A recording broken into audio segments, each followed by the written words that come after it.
ভোটটা আপনার নির্বাচনে দিতে হবে।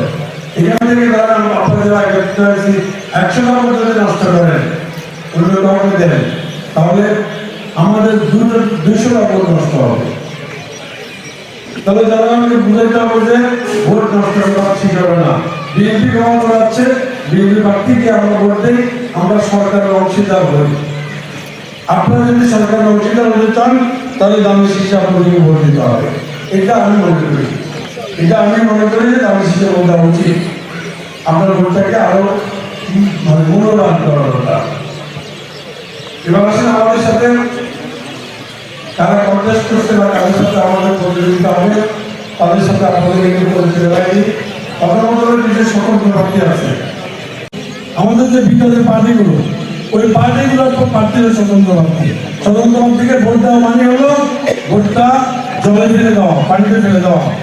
এরা রাস্তাকে একটু লাগাতে পারবে না, তাদের টেলিফোনে আপনাদের উপকার হবে না। তাদের থেকে একটা সই নিতে হলে, সুপারিশ দিতে হলে আপনাকে যেতে হবে জনগণের সশস্ত্র গ্রুপের হেডকোয়ার্টারে, সেখান থেকে আনতে হবে। অতএব এদেরকে ভোট দেওয়া মানে আমি ভোটটা নষ্ট করে দিলাম।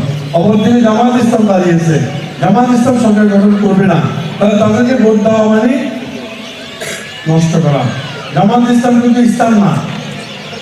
চট্টগ্রামে লালদিঘি নাম শুনছেন?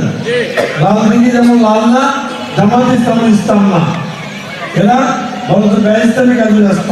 যেমন তারা বলছে তাদের মার্কায় ভোট দিলে ব্যস্ত পাওয়া যাবে, জান্নাত পাওয়া যাবে। এটা কি সত্য না মিথ্যা সম্ভব? তারা বলছে তাদের মার্কায় ভোট দিলে 18 কোটি মানুষের নামাজের সওয়াব আপনি পাবেন। তাহলে তারা পক্ষান্তরে আপনাকে উস্কানি দিচ্ছে, তোমার নামাজ পড়া দরকার নাই, আমাদের এখানে ভোট দিলেই তোমার কাজ সেরে যাবো, ব্যস্ত পাই যাবা। আবার বলছে গাঁজা বিড়ি খাইয়া সুখ টান দিতে দিতে যদি আপনি মরেও যান এই মার্কায় ভোট দিয়া, তাহলেও ব্যস্ত আপনি পাই যাবেন। এই যে কথা বললো, এই জন্য তাদেরকে মানুষ এখন বলে ধর্ম ব্যবসায়ী। লালদিঘি যেমন লাল না, এই জামাত ইসলাম ইসলাম না। এরা আলিফ বে তে পড়ে নাই, এরা ABCD ক খ গ ঘ পড়েছে। তারা আসছে এখন ইসলাম কায়েম করতে। এরা হলো ভণ্ড প্রতারক, ধর্ম ব্যবসায়ী। এদের ব্যাপারে আপনাদের সতর্ক থাকতে হবে, এদের থেকে সতর্ক থাকতে হবে, দূরে থাকতে হবে। আমরা যদি নির্বাচিত হই, আমি আগে যে সকল কাজ করেছি তার থেকে 50 গুণ বেশি আপনাদের এলাকার উন্নয়ন করব।